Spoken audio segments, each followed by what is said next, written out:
It's time to accelerate. Hi, I'm your host, Andy Paul. Join me as I host conversations with the leading experts in sales, marketing, sales automation, sales process, leadership, management, training, coaching, any resource that I believe to help you accelerate the growth of your sales, your business, and most importantly, you. Hello, and welcome to Accelerate. Yeah, I am excited to talk with my guest today. Joining me is Patrick Schwerdtfeger. Patrick is a motivational speaker and a leading authority on global business trends, including big data, demographic forecasting, and the social media revolution. He's lectured at companies and numerous academic institutions and is the author of several books, including the award-winning book, Marketing Shortcuts for the Self-Employed. Patrick, welcome to Accelerate. Hey, thanks so much, Andy. I'm happy to be with you today. Well, thanks for joining me. So, you are a motivational speaker. You also understand the global trends. I thought we'd maybe give people a dose of motivation, inspiration to in the audience today. So maybe before we get to that, is take a minute, introduce yourself, tell us how you got to the point where you are today. How'd you get into this business as a motivational speaker and business trends expert? Yeah, it's been a winding path. It certainly wasn't a straight shot for me, Andy, but it was, as far as speaking goes, I wanted to be a speaker when I was, 10 years old. And I think many people... you knew as early as then. Yeah, I really did. I grew up in Canada, but, I used to see Ronald Reagan on TV, back in those, I'm 45, so I was born in 1971. So when I was a teenager, he was in office, and I used to go to church when I was growing up, and I used to look at those pastors, and I just, in all those situations, I used to think, gosh, I want to do that. I want to be the one up there spreading a message of some kind. And I have to tell you as well, by the way, that, motivational speaker. Am I a motivational speaker? I don't know that I am. I'm a content speaker. I cover content. I cover specific topics. I'm not a rah-rah, get up and scream and give each other high fives and so on. I don't do that kind of stuff at all. But at the same time, you have to be motivational. You have to be inspirational. That's what leadership is taking the initiative and going out there and doing something and leading by example. And that just, by its own essence is motivational and inspirational to others. Yeah, absolutely.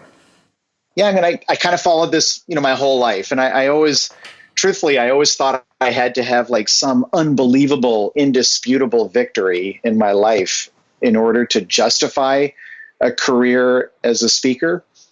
And that victory never came. I was successful at things. I did well at this and that, but I never had some astonishing victory to lean on.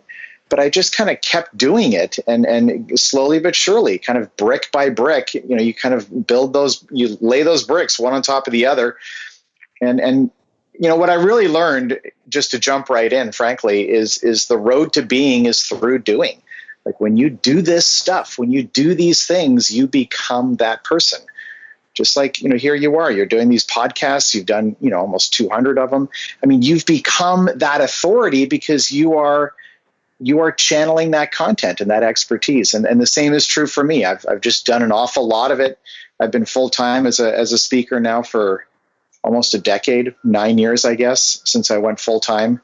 And you learn a lot along the way. And I'm super lucky to do what I do. It's an incredible career, but it took a lot of work at the beginning. And there was, 5-6 years where I made almost no money at all because I was trying to find my footing and find my bearings and Sure. What's my message and where's my value. And I think we all kind of go through that process in life. Yeah. And interesting, in what you've written, and it's because I want to talk about human potential. I want to talk about this growth mindset that you talk about.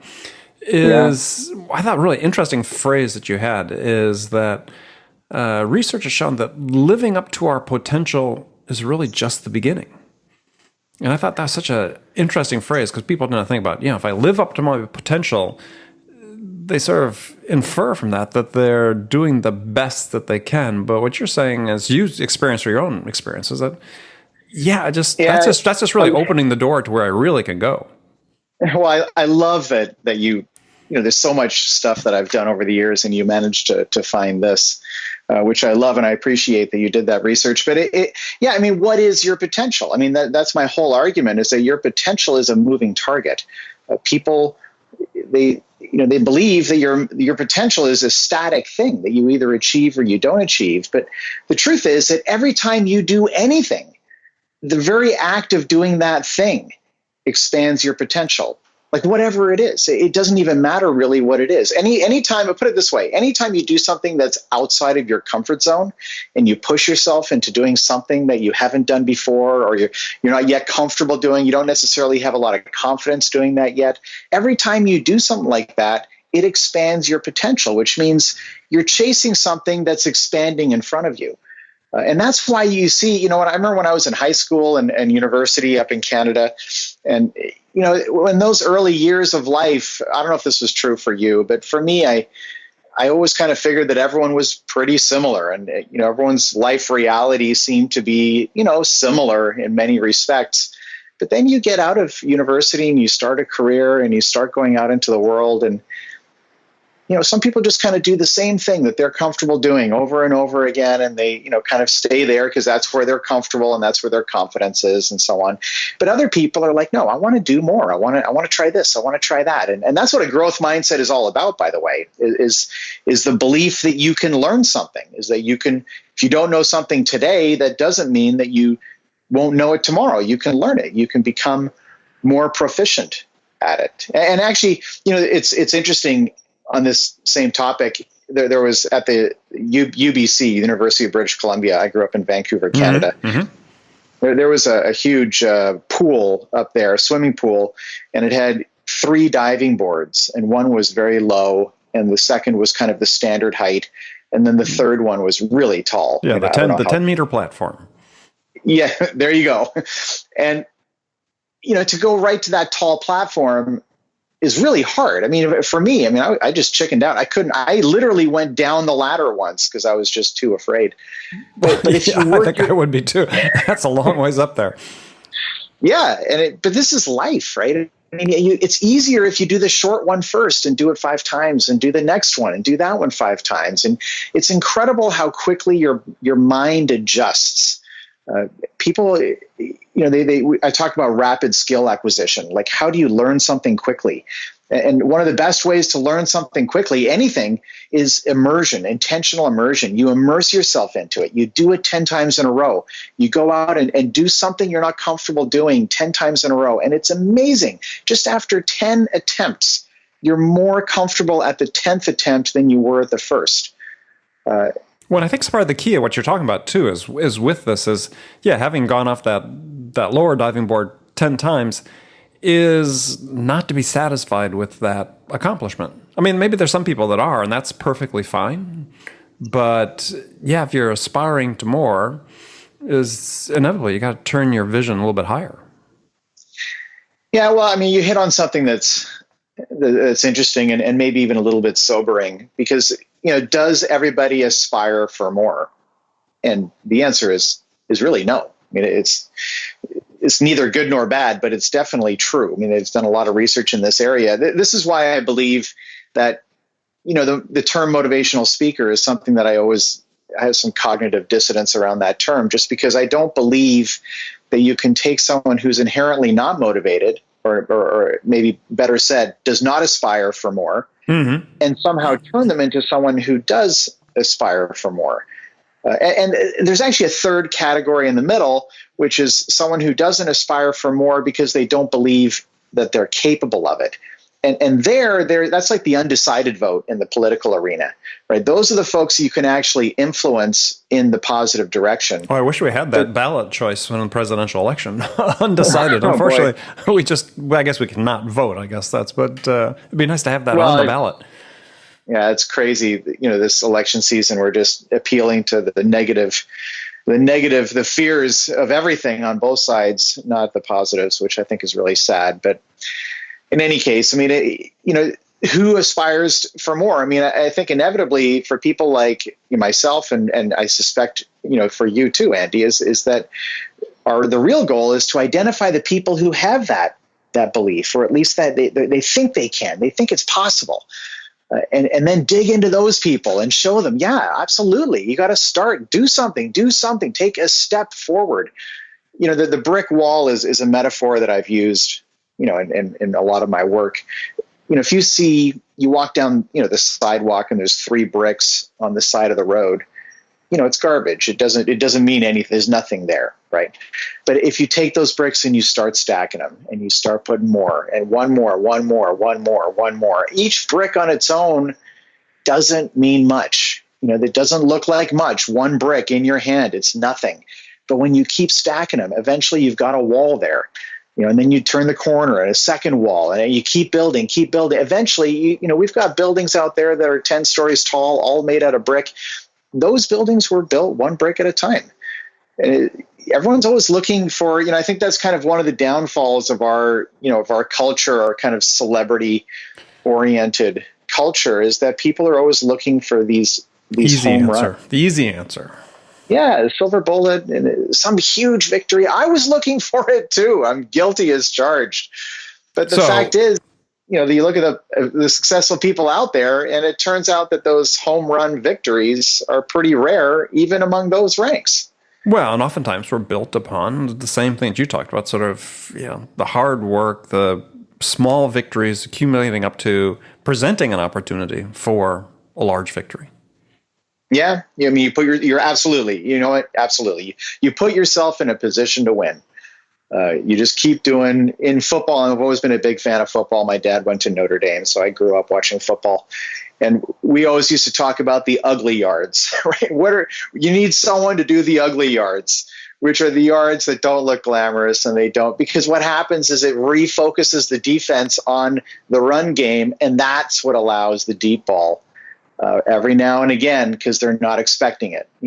Everyone's focused on the ugly yards, and that's where the real hard work, that's where the heavy lifting is the willingness to get up every day when you failed, the last 3 days in a row, and try it a 4th time and see if you can make something happen. So what's holding people back? I'm obviously a large part of this audience is people in sales or sales and marketing is they operate in this comfort zone. And there's another author out there who's been on the show, a guy named Jeff Shore, who's written about, people have comfort addictions, right? So how do you break people out of a comfort zone? What can they do? Is there a process that they should follow? I know we have sort of this aspect of, hey, just do something. But a lot of times that's not inspirational for people. Do you have something? It's easier said than done. Really practical. The comfort addiction I love the phrase, actually. But yeah, of course there are practical steps, and it's something that, you apply structure to these things. Of course, they don't apply in all settings, but in the way I look at the world and the way I look at life is kind of a twofold approach, which almost seems counterintuitive. And so on the one hand, it's thinking way bigger about what's possible.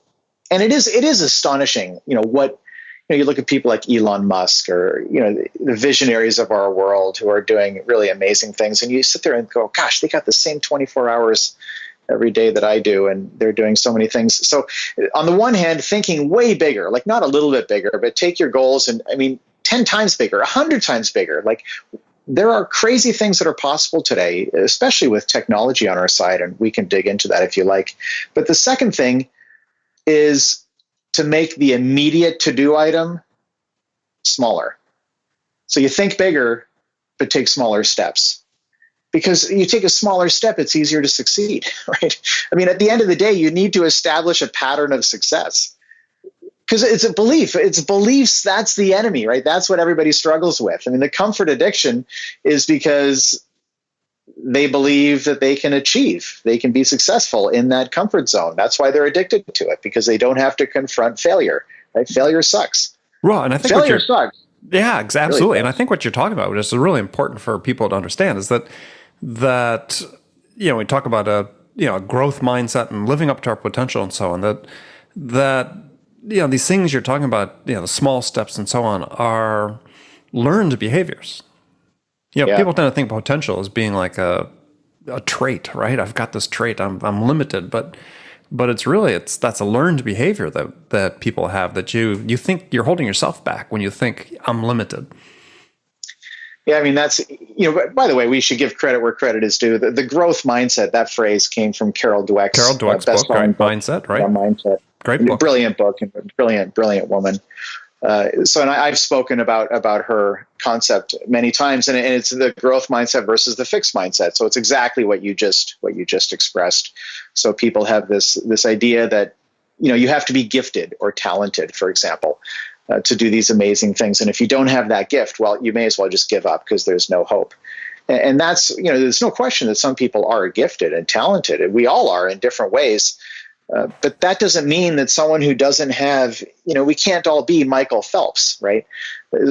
I'm not aspiring to be Michael Phelps. But just because I don't have that gift doesn't mean that I can't become an extraordinary swimmer. Yeah, I mean, I can't. so right, it sort of plays into Jeffrey Colvin's thesis in his book "Talent is Overrated" with 10,000 hours of practice, right? That if we devote enough time to it, any of us can master something. Well, that's another. Gosh, we could talk for hours, I think, you and I. But so the notion, the 10,000 hour rule, which of course has been debated a little bit. Yes, a lot, as a matter of fact, yeah. Yeah, and there's opinions on both sides, and I'm certainly not going to pick a side, but the argument that that's presented is that if you spend 10,000 hours on something, you're going to become world class at it. And let's just pretend that is true. Maybe it isn't in all cases, but let's assume that it is. Well, let's even assume that you can achieve some mastery, let's say. Yeah, well, that's precisely. Like, do we all need to be, like, for example, if your goal is to be successful, or let's put a monetary value on it, like you want to become wealthy or success, a millionaire, whatever label you choose to put. Do you have to be world class to achieve that? No, and that's the whole idea in rapid skill acquisition. Like, what's the minimum number of hours that you need to invest to become proficient at something, right? Just to get to proficiency, right? It turns out that there's all kinds of theories on how to practice and how to kind of, straddle the failure line, which is a heightened sense of awareness in your brain. So you learn quicker in that environment. And immersion, what I referred to earlier. Mm-hmm. So you do the practice all in a row. In as little as 20 hours, you can become very proficient at something. In my TEDx talk, I talked about, if you want to become a snowboarder or you want to get better at snowboarding, the difference between, this is fascinating, the difference between going and being on the mountain 5 days in a row versus being on the mountain one day every week for 5 weeks. In both cases, you're on the mountain for 5 days. But in the first case, you're immersed in it day after day. And so your subconscious mind becomes familiar with that environment, and all kinds of observations that we're not even consciously aware of. They all take place all at the same time, and the learning curve just goes up much, much quicker. So it's like moving to France to learn French rather than going to classes every week for months or years. You just learn quicker if you immerse yourself into it and do it 10 times in a row or 100 times in a row or 1,000 times in a row. And you can get to that level of proficiency very quickly. You don't need 10,000 hours to get to proficiency. You need 10,000 hours to achieve mastery and be world class. Do we need to be world class at something to live a happy, successful life? I would argue for most people, no. No, we don't. I mean, it's like, what are your goals really? I mean, I know what my goals are. I mean, I want to have a good life. I want love, respect, and choices. That's what I always come back to. I think that's a great way to phrase it. I mean, to me, maybe the one thing I would add, and maybe this is just because I'm come from a sales background and extremely competitive, but I always want to be challenged by something. It's as I get older, one of my fears is that someday I'll wake up and not want to be challenged. Yeah, it's interesting. I mean, you get into Daniel Pink's book, Drive. Yeah, what motivates people. Yeah, autonomy, mastery, and purpose. Yeah, we want to be stretching ourselves, but you get back to the comfort addiction. Some people don't have that, like what you just described, which I have too, by the way. But some people don't have that, like to want to be challenged. I remember there was a girl years ago. I dated this girl, and she said the one with the long last name. We talked about that before he came on the air. It was a joke. As Patrick, who has a very long last name with 13 letters, I was dating someone whose name was 14 letters long. But anyway, go ahead. Yeah, I digress. And I said to her, if we get married, we are not hyphenating these two names. No way.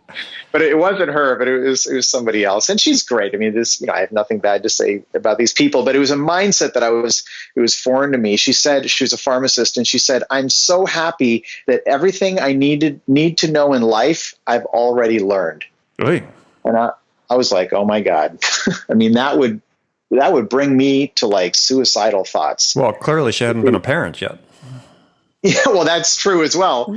But just the notion to aspire to a place where you've learned everything, like I aspire to the exact opposite. Yeah, well, me too. I mean, I talk about in sales, in particular in sales, people listening to this have heard this from me before, is that when in sales you think you know everything is the first step on the road to failure, because everything's going to start passing you by at that point. Because you live in an environment that's constantly changing, evolving, and growing, and look at the world of technology around us. I mean, you deal with large macro trends. You can't stand still. No, I mean, standing still is death. Right. But it is this. I just read an article on this just I think last week, and it was the underlying thesis was that perceived knowledge and actual knowledge are inversely correlated. So the more you think you know something, the reality is that you actually know very little. And for the other people who think they know very little about something, the reality is they actually know quite a lot. So in other words, when you learn more about sales, when you learn more about technology, when you learn more about anything, you start to realize how much there is left to learn. Like, because you become aware of the field and the expansiveness of the field and all the different dimensions. And so it's actually when you feel stupid that you're starting to get smart. Like, I love that. So if you've ever been selling to a customer and you just feel baffled by what they're telling you, that's the moment things are going to start getting better, right? If you apply yourself, if you keep asking the right questions and reading about what they're doing and learning about your product and service, yeah, you're just at the beginning of the upward curve. I was watching a video yesterday. It was talking about negotiation skills. It really, I mean, the gentleman who was being interviewed was a genius, and he was talking about all these different. It's all of this stuff comes from neuroscience and it's really interesting stuff. And he was just saying all these things, and of course, it makes sense to hear. This difference between familiarity and knowledge. Like, I'm familiar with those topics. I've heard them before. They don't surprise me when I hear them, but there's no way that I have kind of ready knowledge when I'm in the heat of the moment in front of the client, or prospect or whatever the case may be, to actually draw on that, on that familiarity. Like, I couldn't use those strategies in real life because I just don't have that, to the point where you become unconscious about it. Like, it's just natural. Mm-hmm.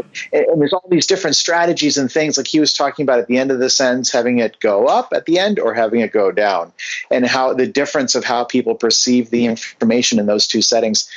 Well, I totally get it. It makes perfect sense. But would I have the consciousness and the knowledge in that, in the heat of the moment to draw on that, on that knowledge in a practical way?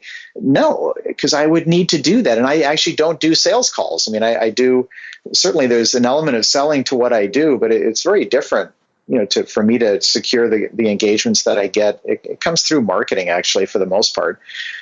So I don't have the practice. But for people who are doing sales every day, after a while, they start to become more and more conscious of these things. And I'm willing to bet that those people at that stage realize how much more they could be conscious of, like how many things they have not yet learned. Right. And when you have that realization, is then you start getting a realization of how much more you can achieve.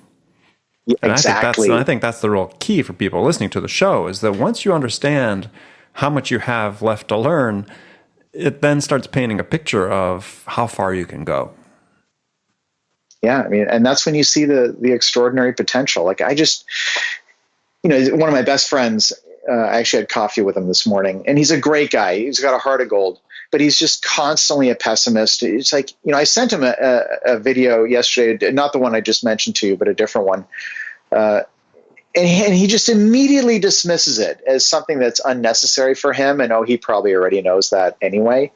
And I just immediately, as soon as he said he's a great guy, but I was like, come on, dude. I mean, you dismiss it so quickly as if though you know all this stuff. Like, why can't you be open? Because as soon as you're open to that, to learning something new, you realize that it's not just one thing. There's actually 10, and you've just learned the first one. There's 9 more behind it.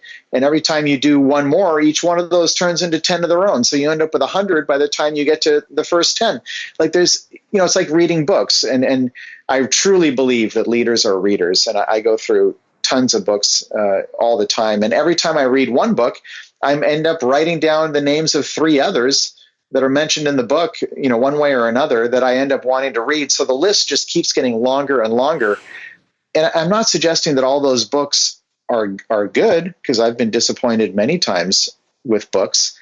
But my mindset is always to think, what good can I pull out of it? Not what's wrong with it.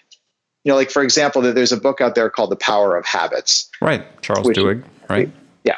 And it's a very powerful concept, and the simplicity of it is deceptive, because it really is powerful. But there's some people who have said the book wasn't particularly well written. And I was having a conversation with somebody who was criticizing the way in which it was written. And I was like, did you miss, how is it possible that we both read the same book and what you saw was like, an imperfect writing style, and what I saw was an unbelievably powerful concept, which is remarkably simple to implement. And it's actually what you and I just talked about earlier on this call. Yeah. Yeah, no, it's great book. Yeah, it's funny. And I'd sort of sum up that whole part of the discussion by saying I love this phrase from Aldous Huxley about, everybody should know something about everything and everything about something. And, wow. It's a great phrase, right? So we always want to aspire to learn as much as we can about as many things as we can, but we all have a field of endeavor that we need to master. We need to make sure we know everything about that we can. Yeah, and knowing full well that you can never, it's not an achievable goal. Right. Well, there's always more. It's like perfecting golf, right? You're never going to perfect a golf or any other game necessarily, but yeah, golf. I mean, that's I'm not even trying anymore. So one last point in this part of the conversation I want to talk about is you talked about goal setting, and you touched on this a little bit earlier, but I thought there's an interesting perspective you put on it, which is that people get stuck in the rut of setting realistic goals, which is sort of interesting to think about it. As you're saying, that people really need to set these audacious goals because there's fewer people trying to achieve those audacious results. Thus, there's less competition for you. Yeah, well, this goes back to, we were speaking earlier about the idea of, on the one hand, thinking much bigger, and on the other hand, taking smaller steps to increase the probability that you succeed along the way. And I do believe in both of those, but what you're referring to really falls into the first of the two. And it's something that I didn't come at this from an academic background or anything. I really stumbled on it myself because, like I said earlier, I was always waiting for that big, undeniable victory that I could lean on to be a speaker, and it never came. But I did a number of things along the way, and one of the ones, there's kind of a whole story here. One of the ones in particular was that I ended up submitting a proposal to speak at a conference in Sweden. Mm-hmm. And it was right at the beginning of my career. I mean, as a speaker, I was complete newbie. I hadn't done anything like that before. And, it kind of went back and forth a little bit, but they did end up selecting me to speak there, which was, I was literally scared to death. It was an intimidating prospect for me. But when I went there, they told me that one of the reasons they hired me was because I'm an American from Silicon Valley, which I just thought was so absurd.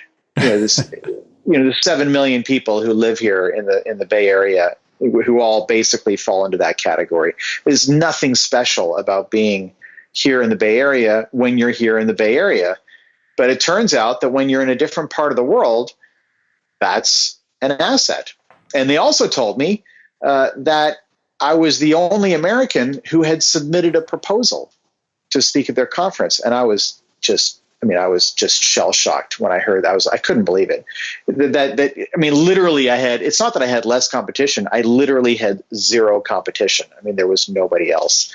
And so I was sold, and I started sending marketing material all over the world. Literally every city you can't, I put together a huge list of meeting planners in just every city you can imagine. And I started sending stuff out. And it ended up being my advantage in those early years. The hardest place to get paid to speak is in your own backyard.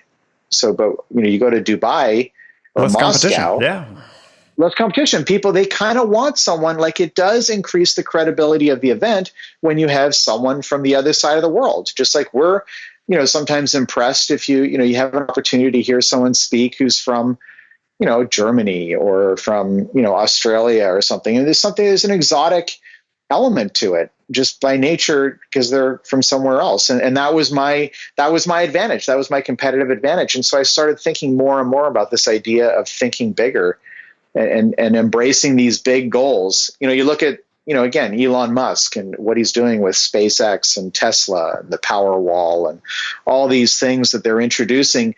Even Steve Jobs, who of course, had a whole line of these in his career. He was the first every time of doing, what he was doing and the way in which he was doing it. He never had any competition at the time he launched something. The competition came later, but at the time he launched it, he was always basically on his own because no one else had the guts to go after that big goal. Right. And I guess the thing is, when you give people that kind of advice, then, some people just come up with these unbelievably huge goals and they're not realistic at all. There's just no, you have to look at it with some strategy and be like, okay, what can I actually do here? What is feasible? So there's a balance between, having some realism in the process, but also being willing to take that risk and say, no, the way to do this is not to make an incremental improvement on something that already exists. It's to completely revolutionize, do it the right way. In the case of Tesla, no one thought to produce a high performance electric car. They were doing incremental. They were producing slow, ugly electric cars, right? And Elon Musk said, no, we're going to do it the right way. We're going to do what the customer wants. Eventually, the customer always gets what they want. It's a question of who's got the guts. You think to yourself, whoever's listening to this, just think to yourself, what's the completely unrealistic thing that your customers are asking for? One day, someone is going to deliver that. Is it going to be you? Is it going to be your company? Or is it going to be your competitor? One day, someone is going to do the thing that's totally unrealistic and totally unreasonable. I can't believe they're asking for this. It's ridiculous that they want this. One day, someone's going to do it. So why can't that be you? Why can't you at least allocate 10% of your time to figuring out a way to deliver that big goal? Because if you can do it, you'll be all on your own. And Excellent. It's a lot of fun. Excellent. So, well, Patrick, it's been great talking to you. Thanks for joining us today. Tell people how they can find out more about you. If you see my last name, there aren't a whole lot of them out there. So if you Google that last name, you'll find me. Actually, a really easy way to find me is bookpatrick.com, which there we go. That's that much fewer letters. Yeah, if I relied on my last name, I would never get an email.